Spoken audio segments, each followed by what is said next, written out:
Herkese merhaba arkadaşlar, kanalıma hoş geldiniz. Yepyeni bir videoyla karşınızdayım. Arkadaşlar, bugünkü videomuzda Türkiye'nin karizmatik oyuncusu Akın Özü'den eğlenceli görüntüler geldi. Ben de bu muhteşem görüntüleri sizler için YouTube kanalımda video halinde sunuyorum.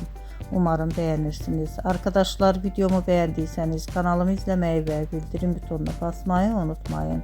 Şimdilik benden bu kadar olsun. Yeni videomuzda görüşmek üzere. Hoşça kalın.